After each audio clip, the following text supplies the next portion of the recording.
JEE main 22 2026 evening shift के कुछ physics के क्वेश्चंस। जैसे आपके सामने क्वेश्चन है कि find the dimension of the expression epsilon not E upon T. Okay, तो एप्सिलॉन नॉट यहाँ परमिटिविटी है, इलेक्ट्रिक फील्ड है और टी टाइम। ओके, अब इसको ना देखो करने के लिए सिंपल सा है कि आपको इलेक्ट्रिक फील्ड का कोई फॉर्मूला जो आपको पता है वो लिख दो। ये लिख दिया हमने। अब यहाँ देखो इलेक्ट्रिक फील्ड जो है वो डायरेक्टली प्रोपोर्शनल टू क्या क्या आ रही है, 1.4 पाई तो कांस्टेंट है, तो Q upon epsilon not R square. Okay, तो यहाँ से पूछ रहा है एप्सिलॉन नॉट ई, तो एप्सिलॉन नॉट ई यहाँ से निकाल दो। ठीक है, तो ये देखो क्यू अपॉन आर स्क्वायर। ठीक है, तो in place of epsilon not E you will write Q upon R square, ये लिख दिया। ठीक है, तो टी का टी हो गया। अब क्यू का होता है एम्पियर टाइम, आर का हो गया एल, एल स्क्वायर हो गया यहाँ पे टी से टी कैंसिल, तो ये इसका डायमेंशन फॉर्मूला आ गया AL-2। So option 2 is correct. So next question, yes, तो ये है आपका ओपन ऑर्गन पाइप से क्वेश्चन, जिसमें third harmonic and sixth harmonic का फ्रीक्वेंसी जो है वो सेम दिया जा रहा है। Okay, so find the length of organ pipe and velocity of sound is given 320 metre per second. So nth harmonic का फ्रीक्वेंसी होता है, तो यहाँ थर्ड है तो in place of n right 3, six है तो in place of n right 6। अभी 6 वाला जो है ये आपका आ जाएगा 3V/L, तो 3V/L ज़्यादा है 3V/2L से, तो बड़ा माइनस छोटा, फ्रीक्वेंसी डिफरेंस दिया हुआ है 3200। तो वैल्यू मैंने पुट कर दी यहाँ पे। अब पुट करने के बाद जब इनको माइनस किया गया तो ये आ गया। ठीक है, 3 - 3/2 मतलब 3 - 3/2 कितना होता है, 3/2 ही होता है। तो यहाँ से इसको फिर रेसिप्रोकल कर दिया, इसको अपॉन 1 करके इसका रेसिप्रोकल कर दिया, और रेसिप्रोकल करने के बाद फिर यहाँ से एल की वैल्यू निकाल ली। ये जो आपका 3 था वो ये ऊपर चला गया और 2 जो है वो नीचे आ गया।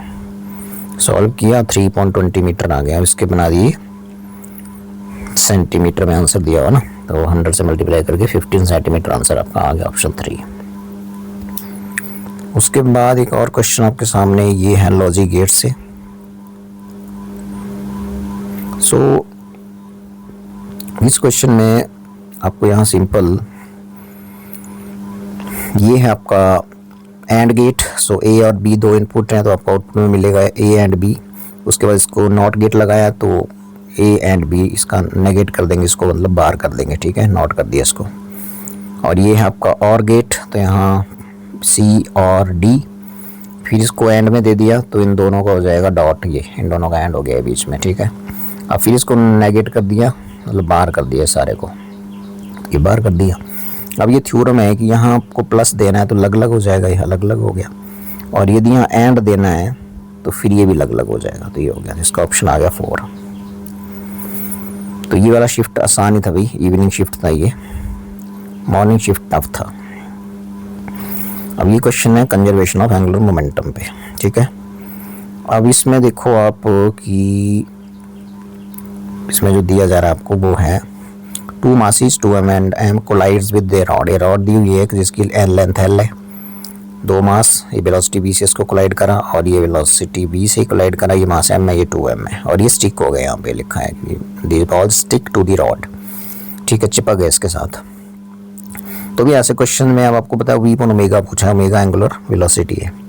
ठीक है, और बीच में ये हिंज है, यहाँ पे लिखा है if rod is hinged at the centre, बिल्कुल सेंटर पे।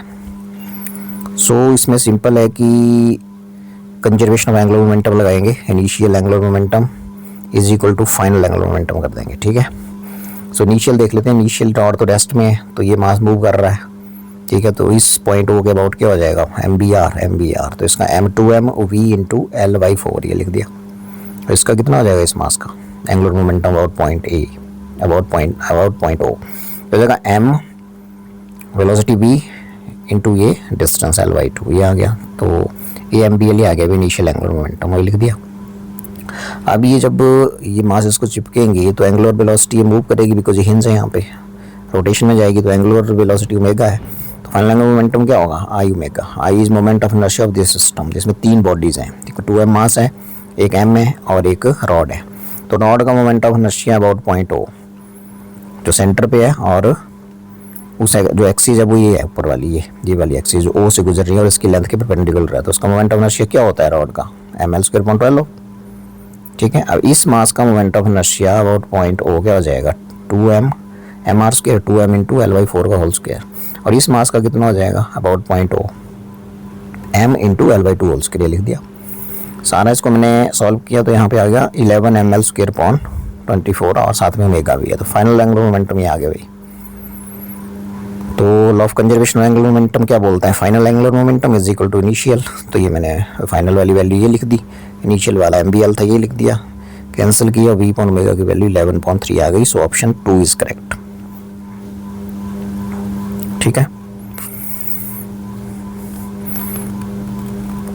देखते हैं नेक्स्ट क्वेश्चन थर्मोडायनेमिक्स पे। तो इसमें कुछ नहीं दिया जा रहा, देखो सिंपल है कि एक गैस है जो स्टेट वेरिएबल्स हैं वो चेंज हो रहे हैं, प्रेशर वॉल्यूम टेम्परेचर बदल रहा है, प्रेशर 1 एटमॉस्फेयर से P एटमॉस्फेयर पे जा रहा है, 60 ml से 30 ml जा रहा है, और 27 डिग्री सेल्सियस से टेम्परेचर 77 डिग्री सेल्सियस जा रहा है। तो बताइए कि जो फाइनल P है कितना होगा। तो भी P = nRT होता है, nR कांस्टेंट है, P/T कांस्टेंट हो गया। तो ये फर्स्ट गैस के लिए लगेगी P1 V1/T1, दूसरी के लिए लगेगा P2 V2/T2। P2 निकाल दीजिए यहाँ से, P2 को P बोल रहे हैं, सारी वैल्यूज पुट कर दो। और देखिए P1 की वैल्यू 1 एटमॉस्फेयर लिख दिया, B1 की वैल्यू 60 लिख दिया, T2 की वैल्यू ये है 273 में 77 ऐड करेंगे, केल्विन में आ जाएगा 350। ओके, और वैसे 27 डिग्री सेल्सियस ये आ गया आपका T1, ये आ गया। ठीक है, तो बेसिकली ये था P1, ये था V1 और ये था T1, ये P2 है, ये V2 है और ये क्या है T2, केल्विन में लिखना है टेम्परेचर। सॉल्व किया तो 7/3 एटमॉस्फेयर आपका आंसर आ जाएगा, तो ऑप्शन 3 इज करेक्ट। ठीक है, बढ़ते हैं आगे। तो इस क्वेश्चन में ये सिंपल है कि जो लाइट है जब अपना मीडियम बदलती है तो उसकी फ्रीक्वेंसी में तो कोई चेंज नहीं आता, वेवलेंथ और वेलोसिटी चेंज होती है। तो भी ये इंसिडेंट लाइट की वेवलेंथ, इंसिडेंट लाइट है उसकी वेवलेंथ लैम्डा है। ठीक है, और ये रिफ्लेक्टर लाइट है, ये कोई मीडियम है जिसका रिफ्लेक्टिव इंडेक्स 3/2 है। तो मीडियम में जो वेवलेंथ होगा रिफ्लेक्टेड रे का वो होगा λ' is equal to incident ray का अपॉन म्यू। ठीक है, ये फॉर्मूला है, वेवलेंथ कम हो जाता है मीडियम में। तो यहाँ से मीडियम वाला वेवलेंथ दिया हुआ λ', ये 520 नैनोमीटर। तो आपसे पूछा है कि इंसिडेंट रे का कितना था, तो लैम्डा यहाँ से निकाल दो, λ' इंटू म्यू या म्यू λ', म्यू की वैल्यू 3/2 है, λ' की वैल्यू 520 नैनोमीटर है। तो इसमें कैंसिल करके आंसर आ जाएगा 780 nanometre, option 2 is correct, very simple. उसके बाद है आपका ये YDSC Young's double slit experiment में सिंपली पूछ रहा है कि इसमें कौन सी स्टेटमेंट्स जो है वो ट्रू हैं। ऑप्शन है 2, पहली और चौथी ट्रू है, क्यों है देख लेते हैं। अब आपको पता है फ्रिंज विड्थ होती है beta is equal to λ/d/d, ये स्लिट्स के बीच का डिस्टेंस है। लैम्डा और डी यदि कांस्टेंट है तो beta directly proportional to lambda, lambda बढ़ेगा तो बीटा भी बढ़ेगा, यहाँ लैम्डा बढ़ रहा है तो बीटा भी बढ़ रहा है। ओके है, ठीक है। यहाँ क्या बोल रहा है कि स्लिट डिस्टेंस है, मतलब डी से कैसे वेरिएशन है इन्वर्सली, ये देखो नीचे। तो ये बोल रहा है कि स्लिट डिस्टेंस जो डिक्रीज हो रहा है, डिक्रीज होगा तो बीटा बढ़ेगा, बिल्कुल ठीक। ये डिक्रीज होगा तो बीटा बढ़ेगा, देखो फ्रिंज विड्थ बढ़ेगा। तो ऑप्शन 2 इज करेक्ट, पहली और चौथी स्टेटमेंट करेक्ट है। ठीक है, ये है question number. Next question and ये क्या बोल रहा है भाई, ये बोल रहा है कि हाँ एक ये पेंटागन दिख रहा है आपको, हाँ इस पे वर्टेक्स जितने भी इसके वर्टिसेस एंड पे क्यू चार्ज है, पॉजिटिव क्यू। तो सेंटर ओ पे इलेक्ट्रिक फील्ड क्या होगी भाई, इस चार्ज की होगी इधर को, ये इस चार्ज की होगी इधर को, +1 यूनिट पॉजिटिव टेस्ट चार्ज यहाँ रखेंगे तो उससे दूर ही जाएगा। इसकी कहाँ होगी इधर को, इसकी कहाँ होगी इस तरफ, इसकी कहाँ होगी, इसकी कहाँ होगी, इसकी इस तरफ। तो ये की पॉइंट से ये नंबर ऑफ वेक्टर्स निकल रहे हैं, है ना। और ये सिमेट्रिक फिगर है, पेंटागन है, हेक्सागन है, सिमेट्रिक फिगर है, स्क्वायर है जैसे, है ना। तो वर्टेक्स पे यदि क्यू रखते हैं तो सेंटर पे इलेक्ट्रिक फील्ड हमेशा 0 ही आएगी। ठीक है, ये 0 आ गई। और इलेक्ट्रिक पोटेंशियल स्केलर क्वांटिटी है, पॉजिटिव चार्ज का पोटेंशियल पॉजिटिव होगा, तो पॉजिटिव चार्ज ही तो हैं सारे। तो एक का निकाल लेंगे, डिस्टेंस r सपोज कर लिया, तो एक का निकाल लिया तो 5 को निकालने के लिए 5 से मल्टीप्लाई कर देंगे। तो इलेक्ट्रिक पोटेंशियल 0 नहीं होगा, वो उसकी वैल्यू ये होगी जहाँ k की वैल्यू ये होती है। ठीक है, तो इलेक्ट्रिक फील्ड सेंटर पे 0 होगी, तो ऑप्शन 2 इसका करेक्ट हो जाएगा। उसके बाद यदि हम बात करें कि ये क्वेश्चन क्या बोलता है,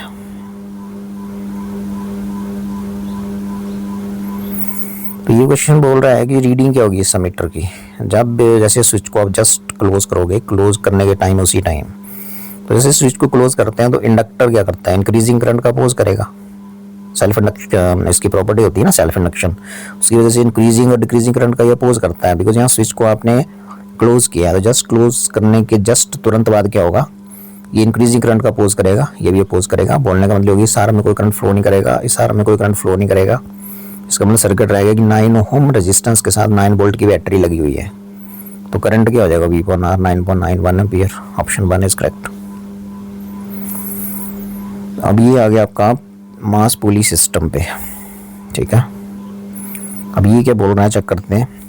ये बोल रहा है कि दो मासेस हैं, ये एक मास M है ग्राउंड के साथ भी स्ट्रिंग से कनेक्टेड है ऐसे, और 2M ऐसे ये सस्पेंडेड है यहाँ पे। ओके, बोल रहा है कि जब स्ट्रिंग को यहाँ से काट देंगे तो स्पीड जिससे ये 2M नीचे को आएगा, एक्सेलरेशन ए से आ रहा है, तो वो कितनी एक्सेलरेशन ए से आ रहा है वो पहले निकालना पड़ेगा, फिर वो कितनी स्पीड से हिट करेगा ग्राउंड को वो निकालना है। तो वो एटवुड मशीन भी बोलते हैं इसको। तो उसमें एक्सेलरेशन क्या रहता है, एक्सेलरेशन का फॉर्मूला क्या रहता है, उसमें difference of masses upon sum of masses, 2m minus M upon 2m plus M into G. तो एक्सेलरेशन आ गया g/3। अभी फॉर्मूला लगा दीजिए काइनेमेटिक्स वाला, तो v square minus u square is equal to 2as। तो v यहाँ से इनिशियल स्पीड 0 है, तो 2as a की जगह g/3 मतलब 10/3, g की वैल्यू 10 दी हुई है देखो। तो सॉल्व करके 2√6 आ गई वेलोसिटी। तो जैसे ही यहाँ से स्ट्रिंग को आप काटोगे तो ये 2m ग्राउंड को हिट करेगा इतनी स्पीड के साथ, 2√6 मीटर पर सेकेंड।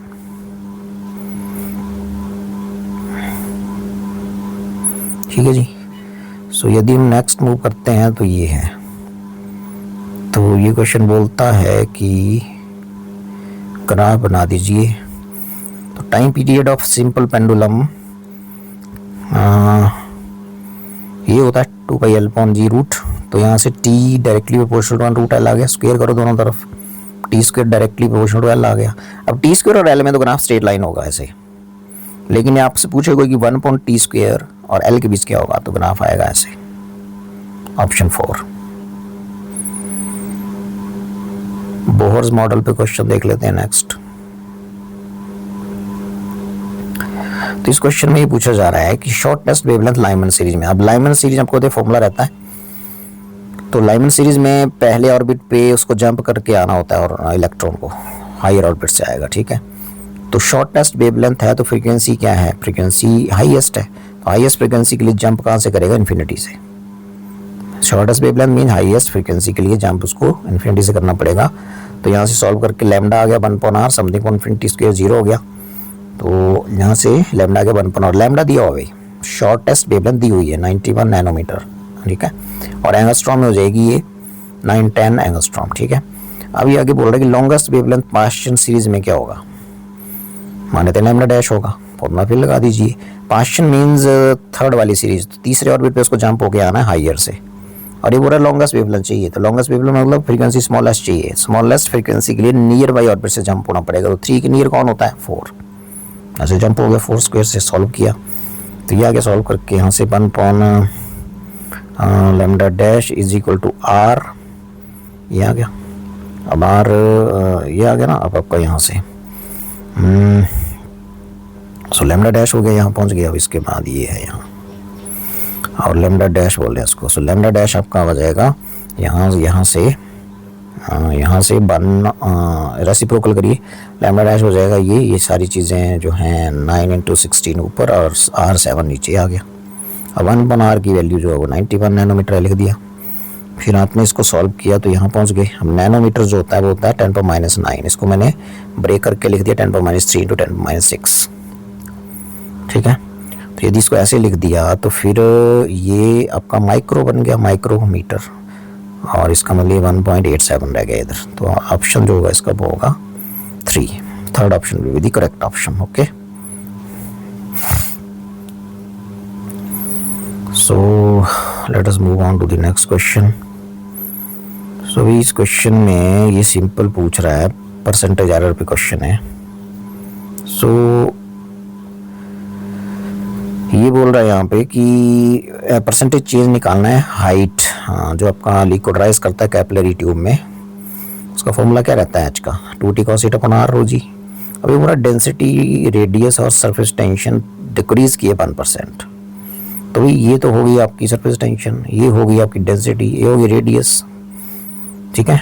थीटा को कुछ नहीं किया इसने, तो इसका मतलब कौन थीटा कांस्टेंट हो गया, जी भी कांस्टेंट, टू भी कांस्टेंट, तो ये बचा वेरिएशन। अब इसमें आप सिंपली बिकॉज वेरिएशन बहुत कम है ना, मतलब चेंज बहुत कम है 1%। स्मॉल चेंजेस के लिए क्या करते हैं, इस इक्वेशन का दोनों तरफ नेचुरल लॉग लेना है आपने इस इक्वेशन का, और फिर स्मॉल चेंजेस के लिए ये फॉर्मूला बनेगा। देखो कैसे करेंगे, delta H upon H, delta T upon T, और जो नीचे वाले हैं जो भी यहाँ पावर होगी, यहाँ 1 है, यहाँ भी 1 नहीं है, तो नीचे वालों के साथ माइनस लगता है, ठीक है, नेचुरल लॉग में। तो यहाँ से सिंपल याद रखिए कि नीचे वालों के साथ यहाँ माइनस लगाना है बस। अब आप वैल्यूज पुट कर दीजिए। यदि यहाँ डिक्रीज लिखा है तो डिक्रीज, यदि सरफेस टेंशन में 1% डिक्रीज है तो माइनस लगाना है, ठीक है। यहाँ भी माइनस है, यहाँ भी माइनस है, इसका मतलब माइनस यहाँ पहले ही है, तो एक और माइनस आ गया, माइनस माइनस प्लस हो गया, भी प्लस हो गया। तो इसमें परसेंटेज डिक्रीज है 1%, इसमें भी 1%, इसमें भी 1% डिक्रीज है।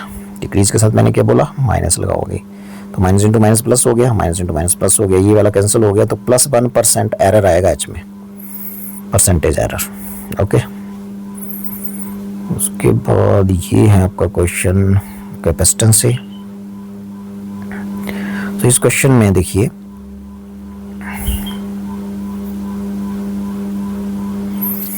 ये बोल रहा है कि a capacitor of capacitance 10 microfarad is connected with the battery of EMF 6 volt, okay.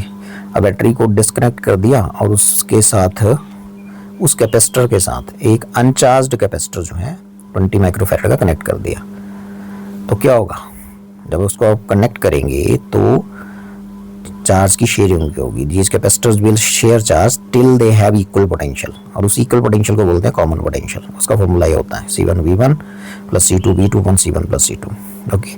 अब इस C1B बना दिया हुआ, C1 इज 10 इंटू 6, ये लिख दिया, प्लस C2 इज गिवन 20, ये लिख दिया, इंटू, बिकॉज वो अनचार्ज है, उसको थोड़ी हमने बैटरी से लगाया था, तो potential difference across its plates 0, और नीचे sum of capacitance is 10 plus 20 and you will get 2 volt. अब चार्ज वो 20 माइक्रोफैराड के क्रॉस पूछ रहा है, ये पूछ रहा है ना, देखो, तो चार्ज होता है Q is equal to CB, second वाला तो Q2 is equal to C2B, V दोनों तो कॉमन पोटेंशियल पे चले गए हैं, तो 20 इंटू 2 40 माइक्रोफैराड, ये आ जाएगा आपका ऑप्शन 4, कॉमन पोटेंशियल पे क्वेश्चन। उसके बाद ये है आपका कि सिंपल पेंडुलम का टाइम पीरियड इंक्रीज्ड होता है, बोलता है time period pendulum increased if density of material of pendulum is increased.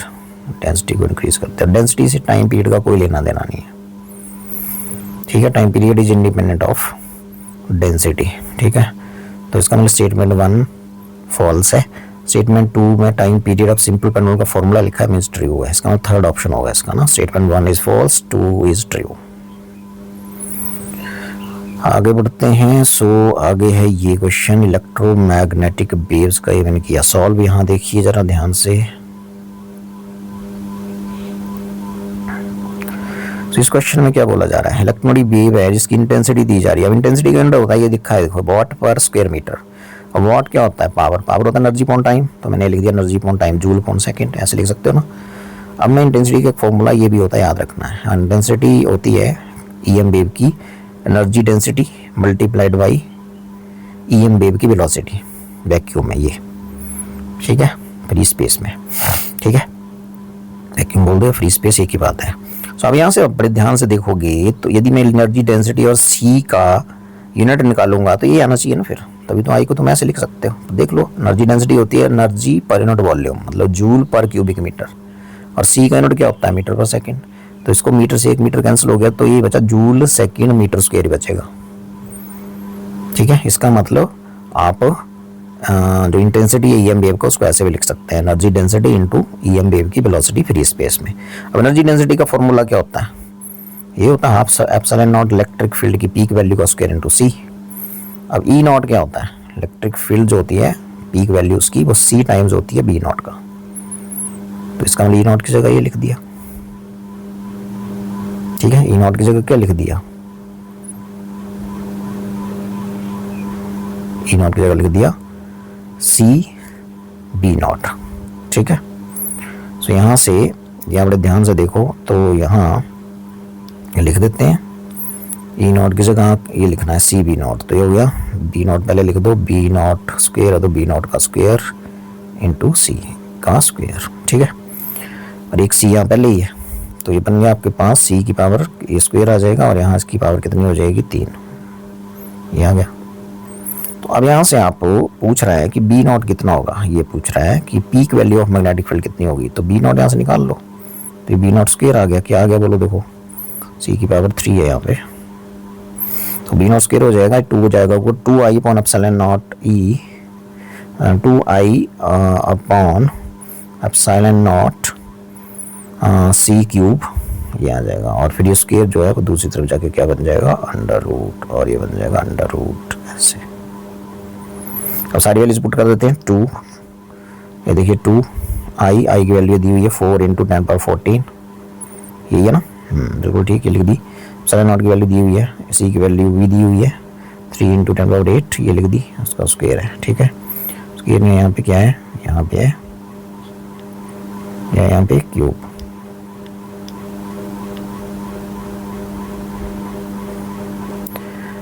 सो यहाँ पे आपका ये आ जाएगा क्यूब।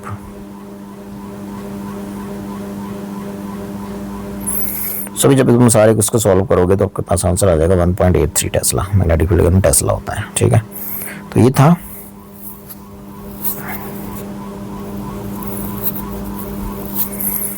तो इसका आंसर आ जाएगा ऑप्शन 1। ओके आगे चलते हैं। ये हो रहा है कि 3 ड्रॉप्स हैं, वो 3 आइडेंटिकल ड्रॉप्स हैं, स्मॉल आर उनका रेडियस ले लो, ये लिखा, सेम चार्ज है, ओके सेम चार्ज है तीनों पे, तो उनको कोलेस का मतलब ज्वाइन किया तो एक सिंगल ड्रॉप बन गई। तो भाई सिंगल ड्रॉप बन जाएगी जब तीनों को ज्वाइन करोगे, तो एक के ऊपर चार्ज स्मॉल क्यू था, तो तीनों का मिला के चार्ज टोटल जो होगा बड़ी ड्रॉप भी हो जाएगा 3Q, कंजर्वेशन ऑफ चार्ज, ठीक है। और जब तुम ऐसा करोगे उनको कंबाइन करोगे तो वॉल्यूम सेम रहता है, तो बिग ड्रॉप का वॉल्यूम इज इक्वल टू 3 छोटी ड्रॉप्स का वॉल्यूम। छोटी ड्रॉप का रेडियस स्मॉल आर है, कैपिटल आर बड़ी ड्रॉप का रेडियस है सपोज। सो यहाँ से जो भी कैंसिल हो रहा कर दिया, ये आ गया, यहाँ से आर ये 3 दूसरी तरफ जाके 1/3 हो जाएगा, ये लिख दिया अलग अलग करके, और फिर ये 3 से 3 कैंसिल हो गया और 3 1/3 पावर बचा इंटू आर, ये बचा, ये है आपकी बड़ी ड्रॉप का रेडियस, ओके। अब हमें बताया कि पूछ क्या रहा है, ये पूछ रहा है ratio of electric potential, okay. Potential electric potential होता है, क्या होता है, ये लार्ज ड्रॉप का, स्मॉल ड्रॉप का इलेक्ट्रिक पोटेंशियल होता है directly proportional to q inversely to r, तो 3Q हो जाएगा बड़ी के लिए, बिकॉज चार्ज जो है 3Q है, 3Q अपॉन कैपिटल आर। और स्मॉल का क्या हो जाएगा डिवाइडेड बाई, एक ड्रॉप को पूछ रहा है ना, सिंगल ड्रॉप का, तो वो क्या हो जाएगा, चार्ज Q था उसके ऊपर और रेडियस R था, तो ये डिवीजन है, मल्टीप्लाई करके ये ऊपर ये नीचे, तो आपको सॉल्व करके आ जाएगा, R Q कट जाएंगे, और ये पावर 1 है वो नीचे 1/3 है, ये 1/3 ऊपर जाके -1/3 हो जाएगा, तो आपके पास बचेगा 3⁻²/3। और ये बोल रहा है कि 2 को n बोलते हैं, उसने दिया ना आंसर, n बोल दिया, n की जगह आपको क्या दिख रहा है 2, सो n = 2, ये आंसर आ जाना। तो ये क्वेश्चन है आपका ड्रिफ्ट वेलोसिटी पे, करंट इलेक्ट्रिसिटी से, ठीक है। सो वही इस क्वेश्चन में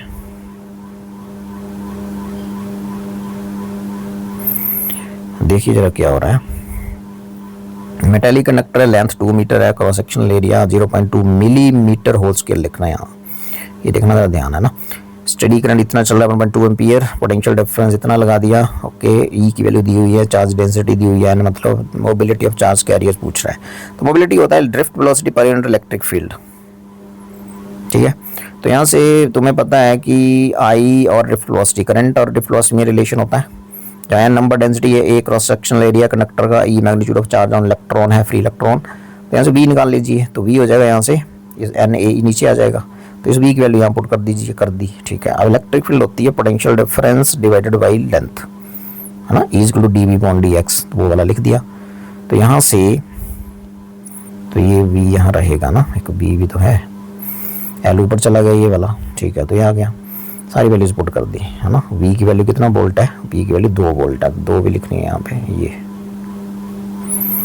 i की वैल्यू बोलो, i की वैल्यू देख लेते हैं, i की वैल्यू कितनी 1.2 लिख दी, l की value length of connector 2 metre ये लिख दी, number density of free electrons 7.5 × 10⁻28 बिल्कुल ठीक है लिख दी, उसके बाद क्रॉस सेक्शनल एरिया ध्यान से देखें 0.2 मिलीमीटर स्क्वायर, तो 0.2 मिली होता है 10⁻3, इसका भी स्क्वायर करना है, मिलीमीटर स्क्वायर का मतलब इसका भी स्क्वायर है मिली का भी, तो ये 10⁻3 का भी होल स्क्वायर होगा।